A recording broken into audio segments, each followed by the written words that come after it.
Hello नमस्कार दोस्तों। हमारे हिंदी कविताओं के इतिहास में एक बहुत ही महान कवि हुए हैं, कवि देवी प्रसाद मिश्र। जितना प्यारा उनका नाम है उतनी ही प्यारी इनकी कविताएं भी है। उनकी एक कविता है जो मुझे बहुत ही पसंद आई, आज आपके सामने पेश करता हूं, जिसका शीर्षक है कि वे मुसलमान थे। ठीक है, ये तो उसका शीर्षक है। कविता की लाइनें कुछ ऐसी है कि कहते हैं वे विपत्ति की तरह आए, कहते हैं वे विपत्ति की तरह आए, कहते हैं प्रदूषण की तरह फैले, कहते हैं वे प्रदूषण की तरह फैले, वे व्याधि थे। ब्राह्मण कहते हैं वे मलेच्छ थे, ब्राह्मण कहते थे वे मलेच्छ थे, वे मुसलमान थे। उन्होंने अपने घोड़े सिंधु में उतारे और पुकारते रहे हिंदू हिंदू हिंदू। बड़ी जाति को उन्होंने बड़ा नाम दिया, नदी का नाम दिया। वे हर गहरी अविरल नदी को पार करना चाहते थे। वे मुसलमान थे, लेकिन यदि कबीर की समझदारी का सहारा लिया जाए, हिंदुओं की तरह ही पैदा होते थे। उनके पास बड़ी बड़ी कहानियां थी, चलने की, ठहरने की, पिटने की और मृत्यु की। प्रतिपक्षी के खून में घुटने तक और अपने खून में कंधों तक वे डूबे होते थे। प्रतिपक्षी के खून में घुटनों तक और खुद के खून में कंधों तक वे डूबे रहते थे। उनकी मुट्ठियों में घोड़े की लगामें, उनकी मुट्ठियों में घोड़े की लगामें और उनकी म्यानों में सभ्यताओं के नक्शे होते थे। न मृत्यु के लिए नहीं, वे मृत्यु के लिए युद्ध नहीं लड़ते थे, वे मुसलमान थे। वे फारस से आए, तुरान से आए, समरकंद, फरगना, सिस्तान से आए, तुर्किस्तान से आए। वे बहुत दूर से आए, फिर भी वे पृथ्वी के ही कुछ हिस्सों से आए। वे आए क्योंकि वे आ सकते थे। वे मुसलमान थे। वे मुसलमान थे कि या खुदा उनकी शक्लें आदमियों से हूबहू मिलती थी। वे मुसलमान थे कि या खुदा उनकी शक्लें आदमियों से मिलती थी हूबहू। वे महत्वपूर्ण अप्रवासी थे क्योंकि उनके पास दुख की स्मृतियां थी। वे घोड़े के साथ सोते थे और चट्टानों पर वीर बिखेर देते थे। निर्माण के लिए बेचैन थे। वे मुसलमान थे। यदि सच को सच की तरह कहा जा सकता है, तो सच को सच की तरह सुना भी जा सकता है कि वे प्राय इस तरह होते थे कि प्राय पता ही नहीं लगता था कि वे मुसलमान थे या नहीं थे, पर वे मुसलमान थे। वे न होते तो लखनऊ न होता, आधा इलाहाबाद न होता, मेहराबे न होती, गुंबद न होता, मेहराबे न होती, गुंबद न होता, आदाब न होता, मीर मखदूम मोमिन न होते, सबाना न होती। वे न होते तो उपमहाद्वीप के संगीत न होते, वे न होते तो उपमहाद्वीप के संगीत न होते, और उनको सुनने वाला खुसरो न होता।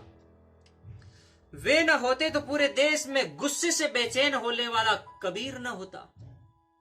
वे न होते तो गुस्से से बेचैन होने वाला कबीर न होता।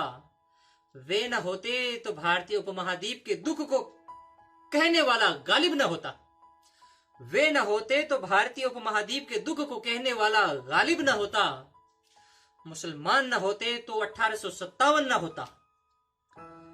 वे थे तो चचा हसन थे, वे थे तभी तो चचा हसन थे। वे थे तो पतंगों से रंगीन आसमां थे, वे मुसलमान थे। वे थे तो पतंगों से रंगीन आसमां थे, वे मुसलमान थे। वे मुसलमान थे और हिंदुस्तान में थे, और उनके रिश्तेदार पाकिस्तान में थे। वे मुसलमान थे, खुद हिंदुस्तान में थे, उनके रिश्तेदार पाकिस्तान में थे, और सोचते थे कि काश एक बार पाकिस्तान जा सकते, और सोचते थे कि एक बार पाकिस्तान जा सकते थे। वे सोचते थे और सोचकर डरते थे, सोचते थे और सोचकर डरते थे। इमरान खान को देखकर खुश होते थे, वे खुश होते थे और खुश होकर डरते थे। वे जितना पीएससी के सिपाही से डरते थे, उतना ही राम से वे मुर्दाबाद से डरते थे। वे मेरठ से डरते थे, वे भागलपुर से डरते थे, वे अकड़ते थे लेकिन डरते थे। वे पवित्र रंगों से डरते थे, वे अपने मुसलमान होने से डरते थे। वे फिलिस्तीनी नहीं थे, लेकिन वे अपने घर को लेकर घर में, देश को लेकर देश में, वे खुद को लेकर अस्वस्थ नहीं थे। वे उखड़ा उखड़ा राग द्वेष थे, वे मुसलमान थे। वे कपड़े बुनते थे, वे कपड़े सिलते थे, वे ताले बनाते थे, वे बक्से बनाते थे, वे श्रम की आवाजें पूरे शहर में गूंजती रहती थी। क्या थे वो? वे कपड़े बुनते थे, कपड़े सिलते थे, वे ताले बनाते थे, बक्से बनाते थे। उनके श्रम की आवाजें पूरे शहर में गूंजती थी। वे शहर के बाहर रहते थे, वे मुसलमान थे, लेकिन दमिश्क उनका शहर नहीं था। लेकिन दमिश्क उनका शहर नहीं था। वे मुसलमान थे, अरब का पेट्रोल उनका नहीं था। वे दजला का नहीं यमुना का पानी पीते थे।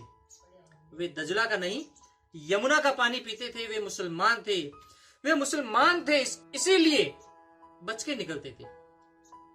वे मुसलमान थे, इसीलिए बच के निकलते थे। वे मुसलमान थे, इसलिए कुछ कहते थे तो हिचकते थे। देश के ज्यादातर अखबार यह कहते थे कि मुसलमान के कारण कर्फ्यू लगते हैं। कर्फ्यू लगते थे, वो एक के बाद एक और दूसरे हादसे होते थे।